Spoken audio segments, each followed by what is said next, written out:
وَلَقَدْ يَسَّرْنَا الْقُرْآنَ لِلذِّكْرِ فَهَلْ مِن مُّدَّكِرٍ السلام علیکم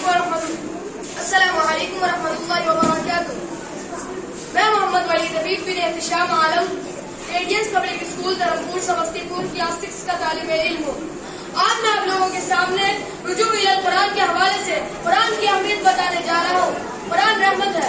اللہ تعالیٰ قرآن مجید میں سورۃ الاعراف آیت نمبر 203 میں فرماتے ہیں وَرَحْمَةٌ لِّقَوْمٍ يُؤْمِنُونَ، اور رحمت ہے ان لوگوں کے لیے جو اسے قبول کرے۔ قرآن کی ہر سورت پڑھنے سے پہلے بسم اللہ پڑھتے ہوئے رحمان اور رحیم کا ورد یہ حقیقت یاد دلاتا ہے کہ قرآن اللہ کی رحمت کا سب سے بڑا مظہر ہے۔ اللہ کی تمام رحمتوں کی شاہ کلید قرآن ہے۔ قرآن سے دور ہونے والا حقیقت میں اللہ کی تمام رحمتوں سے محروم ہو جاتا ہے، اور اللہ کے رحمتوں کے درمیان ہوتے ہوئے بھی اپنے لیے بد نصیبیوں کا انتظام کرتا ہے۔ لہذا قرآن سے رشتہ جوڑے، قرآن پڑھے، قرآن سمجھ کر پڑھے، قرآن پر غور و فکر کرے، قرآن پر عمل کرے، اللہ کے غضب سے بچے، اللہ کو راضی کرے، آخرت سنوارے اور جنت کو اپنا مسکن بنائے۔ شب القمر ہے معجزہ، معراج معجزہ، شب القمر ہے معجزہ، معراج معجزہ، سب معجزوں سے اعلیٰ